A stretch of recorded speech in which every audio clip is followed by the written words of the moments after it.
We stay with this topic now, and global leaders are calling for calm after Israel's strikes on Iran threatened to spiral into a wider war. The UNSC meeting, earlier planned to find a solution for the Gaza crisis, has been roped in to this ongoing tussle as Iran accused the United States of being complicit in Israel's attacks on the Islamic Republic.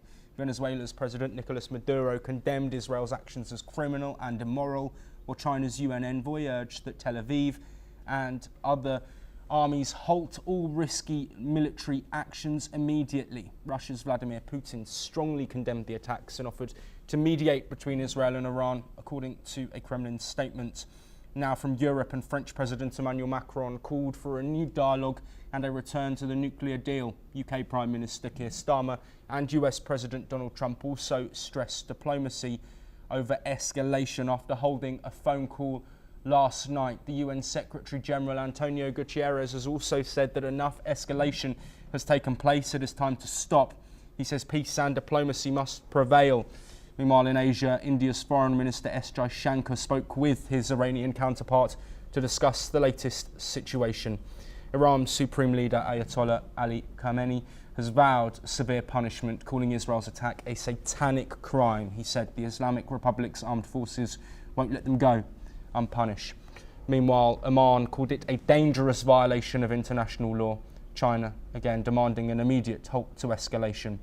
Turkey's President Erdogan accused Netanyahu of spreading fire throughout the region, while Saudi Arabia slammed Israel's violation of Iran's sovereignty.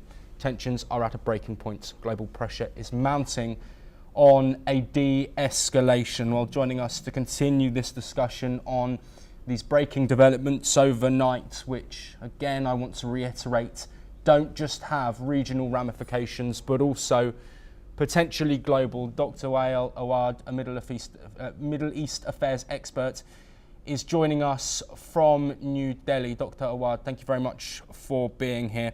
The level of escalation that we have seen in the past 24 to 48 hours is clear. The level of strike that Israel has carried out on Iran and the level of response from Iran. Where does this escalation go next? Whose hands is this in? Is diplomacy an option, or is this now an all-out war?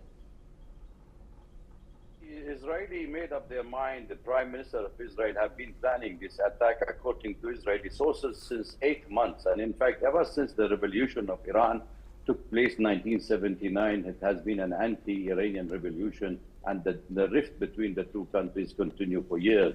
So therefore, this attack was pre-planned, and the United States was fully aware of it, and therefore he did not say that it is a battle or just a tit for tat. It's a war, and if he declared it into a war, that means you started the war, but you don't know when to end it. And I think now, after Iran have absorbed the first attack by Israel, which has been taken as a violation of the UN charters, that we are attacking a sovereign state unilaterally, and therefore you're taking the law into your own hand, you're declaring that this is a nuclear state and are ambitious to be a nuclear state, what the whole of the world knows that Israel is the undeclared nuclear state, that nobody touched the Israeli arsenals of 150 more than that of nuclear heads. Now attacking a sovereign state, and Iran retaliated in a manner that Tel Aviv recognized that the power of Iranian is not limited to what they have been doing to them. They have been targeting 300 targets, including civilians, and where yesterday we were seeing the picture from Tehran where more than 48 people died and 386 has been injured, and mostly children and families have been killed.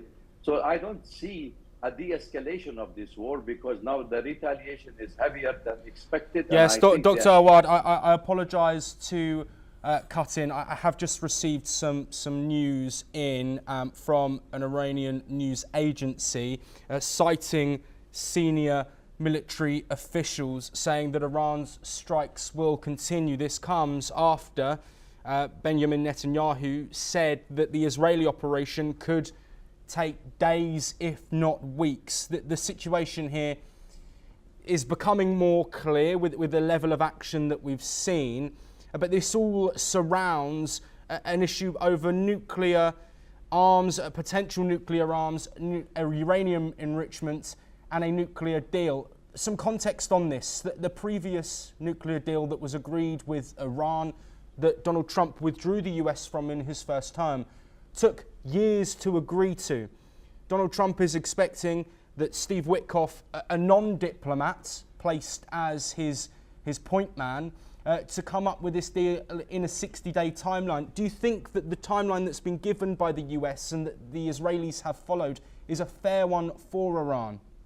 No, I think they have been deceiving the Iranian. Even the American have taken Iran by surprise, because see, the sixth round of discussion, which was planned for Sunday and for tomorrow in Oman, and the Iranian were ready to go for the negotiation, but the amount of the American saying that they are giving you 60 days or 90 days is none of their business. It is an international community. Even the international nuclear agencies have said that we should find a peaceful solution to nuclear Iran if they are going for a nuclear civil program. So if that was the intention of the global community, you can't drag the global community into an open war in a region where you wanted to block the Strait of Hormuz, the Red Sea, the Mediterranean Sea, and you have to destabilize the whole world economy, especially in Asia. So I think there is some sensible country should come forward and stop this genocide and stop this war going on, because we cannot accept such kind of suffering. We live in the Middle East. We know our